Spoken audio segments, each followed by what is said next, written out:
नमस्कार, मेरा नाम प्रशांत है और आप देखना शुरू कर चुके हैं आपका अपना चैनल खुदरंग। एक बड़ा मुद्दा इस देश में इन दिनों छिड़ा हुआ है। मुद्दा इस देश की भौगोलिक परिस्थिति को बदल देने का, इस देश के सबसे प्राचीन पर्वत श्रृंखला को नेस्तो नाबूद कर देने का।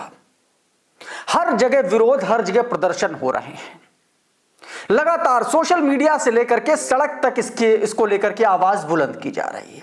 आज जो मैं आपको खुलासा दिखाने जा रहा हूं, जो आज मैं आपको तस्वीर दिखाने जा रहा हूं, वो ये तय कर देगी कि दरअसल तत्कालीन chief justice of India justice B R. Gavai ने जो अपने रिटायरमेंट से चंद दिन पहले अरावली की चोटियों को लेकर के या अरावली की पर्वत श्रृंखलाओं को लेकर के जो फैसला दिया कि 100 मीटर से जो भी 100 मीटर तक की जो ऊंचाई की जो श्रृंखलाएं हैं वो अरावली में नहीं गिनती की जाएगी।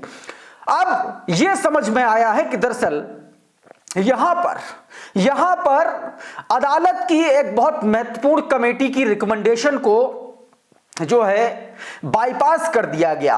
उसने इसको लेकर का इसका विरोध जताया था कि ये जो सरकार द्वारा जो रिकमेंडेशन दी गई है कोर्ट को, अदालत में जो मामला आया है, जो अदालत ने जिस पर मुहर लगाई है वो गलत है, वो नहीं होना चाहिए। पूरा मामला क्या है मैं आपको बताऊंगा। और अब इसी मामले को लेकर के सुप्रीम कोर्ट ने वर्तमान में इसी मामले को लेकर के एक याचिका के जवाब में सरकार का जो वन और पर्यावरण मंत्रालय है उसको नोटिस जारी कर दिया है। सब कुछ मैं सिलसिलेवार तरीके से आपको समझाने की कोशिश करता हूं और इसके अलावा कुछ और तस्वीरें भी हैं जिससे भारतीय जनता पार्टी और अदालतों के बीच में किस तरीके से साठगांठ चल रही है, ऐसे आरोप लगाए जा रहे हैं, उस पर भी बात करेंगे। लेकिन सबसे पहले जरा ये खबर देखिए। सुप्रीम कोर्ट की समिति ने किया था अरावली की नई परिभाषा का विरोध, फिर भी अदालत ने दिया ग्रीन सिग्नल।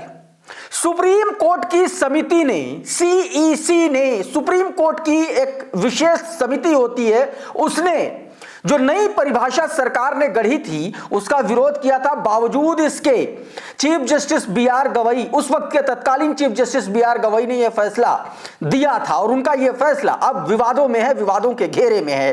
क्या कुछ पूरा मामला चलिए बताता हूं, आपके स्क्रीन पर देखिए।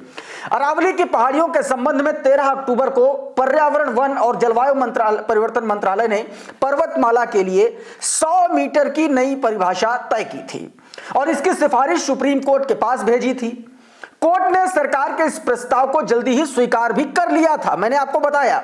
लेकिन सबसे इंपॉर्टेंट बात जो है, जो पेच है, वो आप खुलासा इसको लेकर के हुआ। क्या हुआ कि जो सर्वोच्च न्यायालय की केंद्रीय अधिकार प्राप्ति समिति यानी कि सीईसी जो है, उसने पीठ की सहायता कर रहे, यानी कि जो सुप्रीम कोर्ट के जजेस की जो पीठ है उसकी सहायता कर रहे एमिकस क्यूरी को पत्र लिखकर इस बारे में बताया था कि सिफारिश की जांच या अनुमोदन उसने नहीं किया है। हालांकि सुप्रीम कोर्ट ने 20 नवंबर को मंत्रालय की 100 मीटर वाली सिफारिश को स्वीकार कर लिया। मतलब सीईसी ने इस पूरे मामले को लेकर के कुछ भी रिकमेंडेशन नहीं दिया था, उसके बावजूद सुप्रीम कोर्ट ने यह फैसला दे दिया सरकार के पक्ष में। यह बताया गया सीईसी के पत्र में क्या था, यह देखिए जरा। बताया गया कि सीईसी की बात करें तो सुप्रीम कोर्ट का यह एक ही निकाय है जिसकी स्थापना कोर्ट द्वारा 2002 और पर्यावरण और वनों से संबंधित आदेशों की निगरानी और अनुपालन सुनिश्चित करने के लिए की गई थी। सीईसी के 14 अक्टूबर के पत्र में इस बात पर जोर दिया गया कि अरावली पहाड़ियों और उसके क्षेत्र की पारिस्थितिकी की सुरक्षा और संरक्षण सुनिश्चित करने के लिए भारतीय वन सर्वेक्षण द्वारा तैयार की गई परिभाषा को अपनाया जाना चाहिए। यह बात हुई थी। लेकिन इसमें दोस्तों सबसे इंपॉर्टेंट बात यह है कि सीजीआई को सीईसी के विरोध के बारे में क्या पता था या नहीं पता था, यह भी अपने आप में सवाल है। देखिए जरा, बताया गया कि यह भी पूछा गया कि क्या अरावली की 100 मीटर की परिभाषा के खिलाफ सीईसी का रुख उस वक्त के सीजीआई बी.आर. गवई की अध्यक्षता वाली सुप्रीम कोर्ट की पीठ को बताया गया था। तो इस पर एमिकस क्यूरी जो परमेश्वर हैं, उन्होंने किसी भी तरह की टिप्पणी करने से साफ मना कर दिया, इनकार कर दिया। सुप्रीम कोर्ट में अरावली पर्वतमाला की नई परिभाषा के निहितार्थ और खामियां शीर्षक से एक पावर पॉइंट प्रेजेंटेशन में एमिकस क्यूरी ने मंत्रालय की 100 मीटर की परिभाषा का विरोध करने के लिए एफएसआई सामग्री पर बहुत अधिक भरोसा किया था, यह बताया गया। और यह भी था कि समिति ने इस पूरे प्रस्ताव का विरोध किया था। बताया गया कि एमिकस क्यूरी के परमेश्वर ने बताया कि 100 मीटर वाली परिभाषा के कारण अरावली की भौगोलिक विशेषता की अखंडता नष्ट हो रही है। ये सीसी ने कहा था और उसमें कहा गया कि इससे अरावली का फैलाव होगा और उसकी भौगोलिक विशेषता संरक्षित नहीं होगी।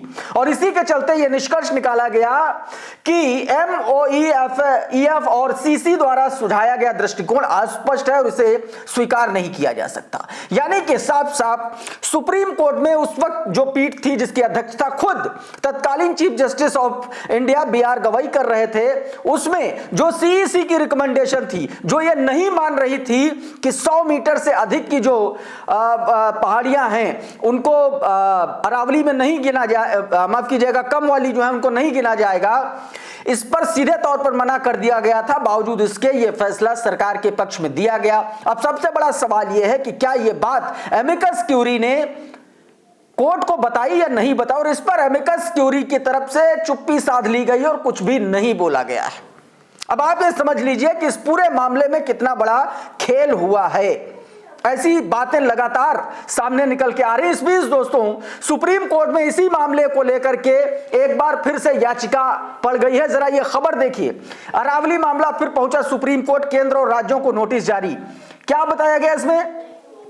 दुनिया में साफ तौर पर देखें, इसमें दो चीजें बताई गई। इसमें याचिकाकर्ता और पूर्व वन संरक्षक RP बलवान ने केंद्रीय पर्यावरण मंत्रालय की एक समिति की उस सिफारिश को चुनौती दी है जिसमें खनन के लिए अरावली पर्वतमाला को 100 मीटर या उससे अधिक ऊंचाई वाली पहाड़ियों के रूप में ही मान्यता देने की बात कही गई है।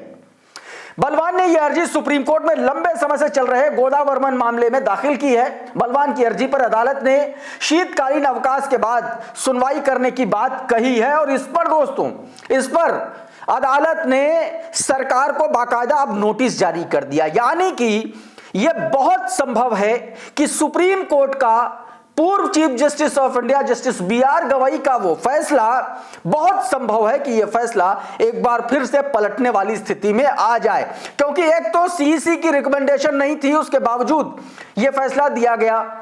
दूसरा, इसमें सबसे बड़ा पेंच यह है कि क्या CEC ने जो रिकमेंडेशन एमिकस क्यूरी को बताया, वो एमिकस क्यूरी ने क्या कोर्ट को, अदालत को उसके बारे में बताया या नहीं बताया? अगर बताया और बताने के बावजूद अगर संज्ञान में लेकर इस तरीके का फैसला आया है तो फिर क्यों आया, इसके पीछे की वजहें क्या रही? और दूसरी सबसे बड़ी बात, अगर नहीं बताया एमिकस क्यूरी ने तो फिर क्यों नहीं बताया? यह भी अपने आप में बड़ा सवाल है। इस बीच दोस्तों, भारतीय जनता पार्टी के पूर्व विधायक रेप केस में उम्र कैद की सजा काट रहे कुलदीप सिंह सेंगर को आश्चर्यजनक तरीके से जमानत मिल गई और दिल्ली हाईकोर्ट से जमानत मिली। दोषी पाया गया था कुलदीप सिंह सेंगर, हत्या का मुकदमा, रेप का मुकदमा, और दोषी पाया गया। जेल की सजा जेल काट रहा कुलदीप सिंह सेंगर, अचानक उसको जमानत मिल जाती है। अब इसका लगातार विरोध हो रहा है। ये जरा दैनिक भास्कर की खबर देखिए। यूपी का उन्नाव रेप केस, पूर्व बीजेपी विधायक सेंगर को जमानत, दिल्ली में मां के साथ पीड़िता धरने पर बैठी, आधी रात को पुलिस ने उठाया। अब ये तस्वीरें देखिए, धरने पर बैठी हुई तस्वीरें हैं जब वो पीड़िता अपनी मां के साथ और साथ में सोशल एक्टिविस्ट योगिता बयाना, विमेन एक्टिविस्ट, वो बैठी हैं। ये इंडिया गेट पर धरना दे रहे थे और रात में देखे किस तरीके से इस पीड़िता को उठा के ले जाया जा रहा है। इन तस्वीरों में देखिए, ये तस्वीरें देखिए और याद कीजिए कि हाथरस का मनीषा वाल्मीकि कांड, और उसमें किस तरीके से आधी रात में मिट्टी का तेल डाल करके उत्तर प्रदेश के पुलिस ने उस बच्ची को, उस रेप विक्टिम को जला दिया था। उत्तर प्रदेश के पुलिस ने रात के अंधेरे में, और कमोबेश वही परिस्थितियां फिर एक बार रात के अंधेरे में कुछ ऐसे ही कृत्य को अंजाम देती ये दिल्ली पुलिस, आप साफ तौर पर इसमें देख सकते हैं। अब इसी पर डॉक्टर रागिनी नायक लिख रही हैं कि ये गैंग रेप पीड़िता है उन्नाव की। इनके पिता की पुलिस कस्टडी में मौत हुई। कार एक्सीडेंट में बुआ और वकील की मौत हुई। उसी एक्सीडेंट में बामुश्किल इसकी जान बची। वेंटिलेटर पर 6 महीने इलाज चला और कुलदीप सेंगर को 15 लाख के बॉन्ड पर दिल्ली हाईकोर्ट ने जमानत दे दी। न्याय की इससे बड़ी दुर्गति और क्या होगी, ये बात कही गई दोस्तों रागिनी नायक ने। कुछ और तस्वीरें देखिए कि किस तरीके से वहां पर पुलिस जो है धरना दे रही इस पीड़िता को उठाने पहुंची थी। ये भी तस्वीरें आप देख लीजिए। योगिता बयाना ने खुद अपने ट्विटर हैंडल से ये तस्वीरें शेयर की और लिखा कि आप लोग खुद देख लीजिए उन्नाव पीड़िता के साथ कैसा व्यवहार किया जा रहा है, तमाम तरीके। लेकिन इसके बाद अर्नब गोस्वामी ने जो किया वो बहुत ज्यादा सरप्राइजिंग था। वो अर्नब गोस्वामी जो सरकार के टुकड़ों पर पलने का जब दावा किया गया था, गोदी मीडिया के सरगना माने जाते हैं, लेकिन पिछले कुछ दिनों से अर्नब गोस्वामी बड़ा सरप्राइजिंगली अटैकिंग मोड में है। और ऐसा अटैकिंग मोड में है कि भारतीय जनता पार्टी की धज्जियां उड़ा दी। सुन लीजिए, इसमें पीड़िता भी कह रही है कि ये दरअसल फैसला, जजमेंट जो है, ये जमानत जो है बीच चुनाव में भी मिल सकती थी, 3 महीने पहले ही मिल सकती थी, लेकिन उससे बाद में रिहा किया गया और सीधे तौर पर भाजपा और मिली भगत के आरोप इसमें लगाए जा रहे हैं। आप खुद सुनिए जरा। क्या तो बहस पूरी होने के बाद 2-1 दिन बाद जजमेंट होता तो सब कोई जानता, लेकिन ये जजमेंट रोक के 3 महीने बाद जजमेंट हुआ है। सारा कुछ ये सत्ता शासन से सेटलमेंट करके तब ये जजमेंट हुआ है। बहुत हिम्मत है इनकी, मैं उनको भी कहना चाहूंगा, बहुत दात है, बहुत हिम्मत है इनकी। एंड मैं थोड़ा बैकग्राउंड देना चाहूंगा, because the case is of 2017. Ladies and gentlemen, at that point of time, the victim, I'm obviously not referring to her by name, was only 17 years old. Am I right, Yogita? She was only 17 years old. Yes, she was 16 and a half. 16 और 17 साल की थी। तो दोस्तों अभी के इस video में बहरहाल इतना ही। बहुत बहुत शुक्रिया, बहुत बहुत धन्यवाद। आप जुड़े रहिए आपके अपने चैनल खुद रंग के साथ। नमस्कार।